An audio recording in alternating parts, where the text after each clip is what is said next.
Zaman dulu gue marah kenapa nyokap gue harus bikin lemper. Nyokap gue kenapa harus jadi nyokap gue tuh yang bantuin gue. Kalau tanya Timothy orang tuanya kayak lu goblok banget gitu. Lu bisa tanya entar kapan-kapan mak gue ajak sini. Dia itu yang bantu gue bungkusin pomade. Jadi ketika gue dapat orderan, mak gue ini orang rajin. Gue tuh kalau ngebungkus pakai bubble wrap tuh jelek. Itu nyokap gue yang bungkusin satu-satu. Terus dia boxin, gue tinggal antar kerjaannya. Dari gue nggak punya apa, dia yang bantu. Kenapa dia harus bantu begitu dan dia harus jualan lemper segala macam? Cuman untuk duit sewa rumah, cuman untuk duit makan. Rumah aja waktu nggak ada dia, harus bayar duit sewa, kejar duit sewa, rumah yang kecil sewa. Di situ gue marah, kok kondisi gue begini banget ya? Kok gue nggak bisa bahagian nyokap gue kayak orang-orang lain yang gue bayangin mobil-mobil yang mewah itu pasti bisa bahagian nyokapnya. Nyokap gue nggak pernah bisa travel. Ketika gue travel ya, gue bahkan dulu pas gue masih miskin, gue kira Bali adalah tempat yang nggak gitu bagus, karena gue miskin. Cuman makan di tempat yang panas-panas, datang ke wisata yang banyak orang datang. Sekarang ketika gue punya duit, gue baru tahu seberapa mewah Bali. Ada hotel yang 50 juta semalam. Gue bahkan punya beach club di sana paling besar di dunia sekarang. Jadi gue kalau ngajak nyokap gue, ayo kita main ke Atlas. Kita lihat tempatnya mewah, bagus, bagus sekali Bali itu. Kalau lu punya duit, kalau nggak punya duit, hotelnya jelek. Di situ gue panas, dan lu semua harus jadi panas, lu jadi marah, lu jadikan itu api yang membakar diri lu. Ketika lu lihat kondisi lu, ya lu lihat mobil lu naiknya apa, jelek, bahkan gak punya mobil, naiknya motor, lu lihat pacar lu di belakang jelek, itu harus jadi api. Oh gue pengen punya cewek yang cantik, gue pengen punya mobil yang bagus. Lu lihat nih, lu nyetir ya kan, stuck nih di tol jor itu kan, naik LCGC, kelason-kelason orang jadi marah lu kan.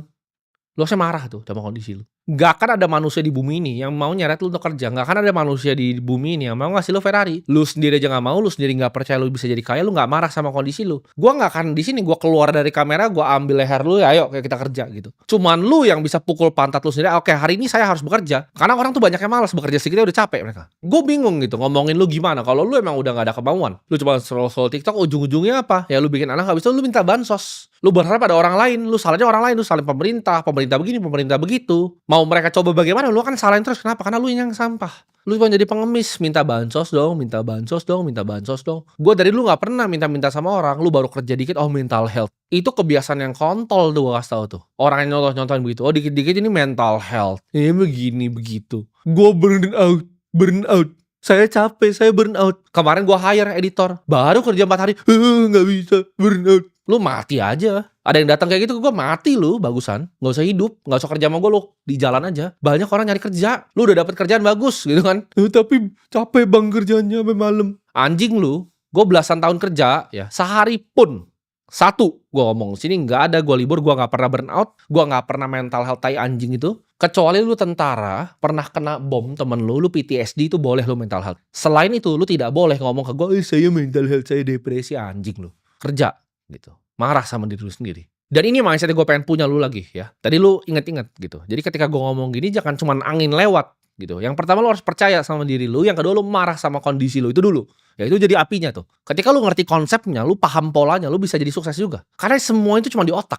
Yang ketiga, biasain apa yang lu ucapkan itu lu jadiin kenyataan. Ketika gua nih ngomong, saya akan bikin 100 sekolah, itu akan gua jadikan kenyataan walaupun gua harus mati untuk lakukan itu. Ketika gua ngomong ke diri gua akan jadi triliuner, gua akan jadi triliuner. Ketika gua bilang di SMA gua akan jadi yang paling jago main basket satu sekolah. Gua akan latihan sampai kaki gua kalau bisa patah di situ. Gue akan latihan, gue bilang gue akan jadi shooter terbaik, gue akan shoot sampai tangan gue kalau bisa patah. Jadi kalau gue ngomong sesuatu ke diri gue, itu self accountability-nya tinggi.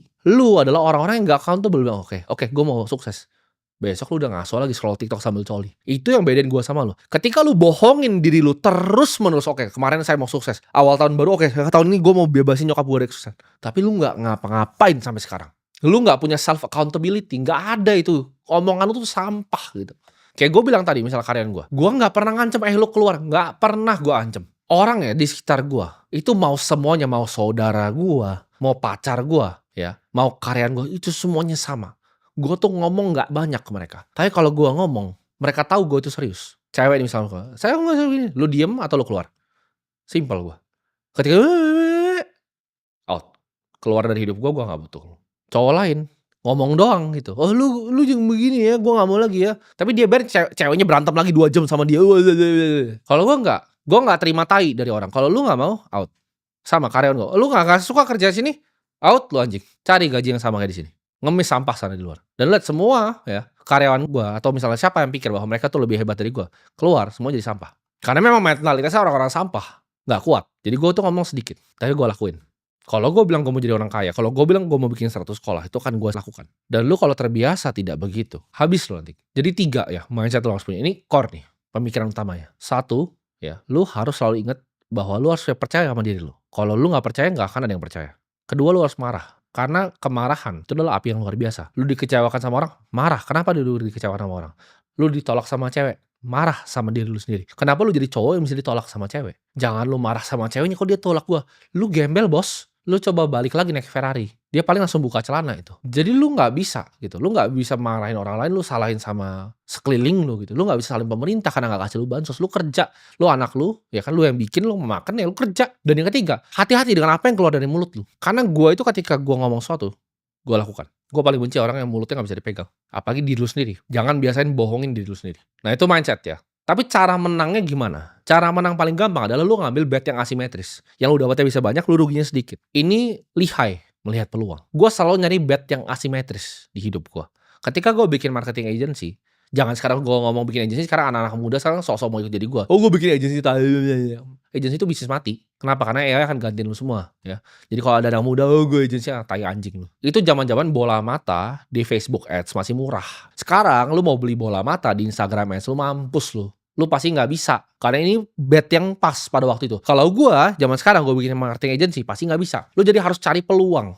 Lihai lihat peluang. Industri mana yang kira-kira gue bisa masuk yang betnya asimetris. Gue kasih contoh. Lu semua udah tahu, oke, artificial intelligence ini bakal gede. Lu nggak cukup pinter untuk coding itu. Tapi apa nih yang lu bisa kerjain di industrinya? Gue kasih contoh nih. Buat semua yang mau dengerin, gue kasih contoh. Banyak perusahaan yang pengen implementasi AI. Contohnya, gimana caranya pindahin customer service jadi AI? Mereka mau integrasi perusahaannya ke AI. Nah ini bisa ada agency, bisa ada perantarnya. Bisa ada lu di tengah ini. Lu ketemuin antara customer dan solusinya apa. Dan lu jadi yang terbaik di sini, lu pasti jadi orang kaya. Jadi cari bet yang asimetris. Oh tapi gue nggak ngerti, lu udah orang miskin. Orang miskin tuh tidak berhak untuk skeptis. Karena kalau lu nggak berusaha, ngapain? Duit lu tuh udah nggak punya. Lu nggak ada ruginya, bet lu asimetris. Lu cuma punya satu ke nol ya udah hilang. Tapi satu dengan lu berusaha tadi bisa ke 100. Ketika lu udah ketemu apapun, ya lu fokusin semua energi dan waktu lu di satu bidang itu. Fokus. Lihat peluangnya. Lihat jalannya. Dan lo harus bunuh ya rasa nyaman lu. Nggak ada santai-santai lagi. Seumur hidup lu, tiap lu bangun, lu berperang. Gue bangun semangat gue. Gue mau ngapain nih hari ini. Jadi jangan ketawa ya soal mindset. Karena semua yang gue punya sekarang itu karena yang pikiran gue. Karena lo bisa lihat, gue itu bukan tipe yang dendam sama orang terus habis itu ngerasa, oh sekarang gue udah di atas dia. Enggak. Balas dendam terbaik gue adalah jadi orang yang luar biasa sukses. Lu bayangin nggak? Orang yang ngata-ngatain gue dari dulu. Sekarang mau kerja sama-sama gue ludahin mukanya. Hal paling menyedihkan dari orang yang disasosiasi dirinya sama gue dengan ngatain gue dan lain-lain adalah suatu saat gue lebih sukses lagi dan pasti lebih sukses lagi dari sekarang. Lu jadi sampah, lu gue tinggalin, jadi nothing. Lu cuma akan jadi sampah seperti serpihan sampah. Ini berlaku di semuanya di hidup gue. Karena hidup lu harus ingat, cuman lu yang bisa kontrol. Dan gue bilang tadi, balas dendam terbaik itu bukan lu sikat orang ya. Gue mau sikat orang sekarang gue bisa gue sikat. Tapi gue pilih untuk enggak. Kenapa? Gue cukup tenggelamin mereka dengan sukses gue lebih besar. Oh gue punya partner yang dulu anjing, gue gak perlu balas dia. Mau balas mah gue bisa balas. Tapi apa yang gue lakuin? Gue diam dan gue jadi 1000 kali lebih sukses. Itu yang akan bunuh orang lain secara perlahan. Dan semuanya akan ketinggalan di bawah kayak sampah jadi. Dan hal yang mereka nyesel adalah gak bisa berasosiasi lagi sama gue. Jadi semoga semua yang nonton ini ya, lu semua bisa sukses sebelum umur 30.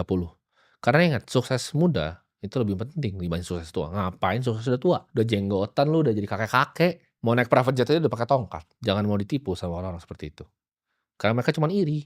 Gua tahu dari dalam hatinya mereka semua cuma iri sama gua. Jadi cari cara yang paling cepat, cari bet yang asimetris, cari industri terdepan. Lu cari celahnya kita di itu. Gua kasih contoh satu. Lu bisa cari ada banyak, puluhan lain. Kesempatan selalu banyak. Bus tuh selalu ada. Lu tinggal mau ambil kesempatannya, langsung hantam ke dalam, investasi lah di edukasi diri lu sendiri. Dan semoga yang nonton ini semua bisa sukses sebelum umur 30.